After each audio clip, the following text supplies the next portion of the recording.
ಶಿವಮೊಗ್ಗ ಜಿಲ್ಲೆಯ ಭದ್ರಾವತಿ ತಾಲೂಕಿನ ಅರೆಬಿಳಚಿ ಗ್ರಾಮದ ಅಂಗನವಾಡಿ ಕೇಂದ್ರ 2ರಲ್ಲಿ ಮಕ್ಕಳು ಮತ್ತು ತಾಯಂದಿರಿಗೆ ಕೊಡಬೇಕಾದ ಆಹಾರವನ್ನ ಕದ್ದು ಸಾಗಾಣಿಕೆ ಮಾಡಲಾಗ್ತಾ ಇತ್ತು. ಕಳ್ಳ ಸಾಗಾಣಿಕೆಯನ್ನ ಗ್ರಾಮದ ಮಹಿಳೆಯರೇ ಪತ್ತೆ ಹಚ್ಚಿದ್ರು. ಆಹಾರ ಪದಾರ್ಥಗಳನ್ನು ಬೈಕ್ನಲ್ಲಿ ಸಾಗಿಸುವಾಗ ವ್ಯಕ್ತಿಯನ್ನ ಸ್ಥಳೀಯ ಮಹಿಳೆಯರು ಅಡ್ಡಗಟ್ಟಿದ್ದಾರೆ. ಅಂಗನವಾಡಿ ಟೀಚರ್ಗೆ ಬೇಕಾದ ವ್ಯಕ್ತಿಗಳಿಗೆ ನೀಡಿ ಸಾಗಣೆ ಮಾಡಲಾಗ್ತಾ ಇತ್ತು.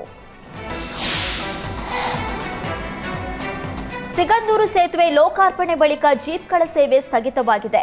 ಜೀವನ ನಿರ್ವಹಣೆಗೆ ಬೇರೆ ಉದ್ಯೋಗಕ್ಕೆ ಹೋಗುವಂತಾಗಿದೆ. ಲಾಂಚ್ಗಳ ಮೂಲಕ ಬರ್ತಾ ಇದ್ದ ಪ್ರವಾಸಿಗರು ಮತ್ತು ಸ್ಥಳೀಯರಿಗೆ 60ಕ್ಕೂ ಹೆಚ್ಚು ಜೀಪ್ಗಳು ಸೇವೆ ಒದಗಿಸ್ತಾ ಇದ್ರು.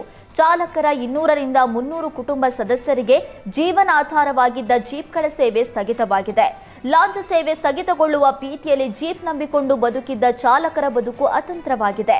ದಿನಕ್ಕೆ ಕನಿಷ್ಠ 5ರಿಂದ 6 ಟ್ರಿಪ್ಗಳು ವಾಹನ ಚಾಲನೆ ಮಾಡ್ತಾ ಇದ್ರು. ಸ್ವಂತ ವಾಹನ ಇಲ್ಲದ ಪ್ರವಾಸಿಗರಿಗೆ ಈ ಟ್ಯಾಕ್ಸಿಗಳೇ ದೇವಸ್ಥಾನಕ್ಕೆ ತೆರಳೋದಕ್ಕೆ ಆಧಾರವಾಗಿತ್ತು. ಒಂದು ಟ್ರಿಪ್ಗೆ ಕನಿಷ್ಠ 1,000 ದುಡಿತಾ ಇದ್ದ ಜೀಪ್ ಚಾಲಕರು ಬೀದಿಗೆ ಬಿದ್ದಿದ್ದಾರೆ.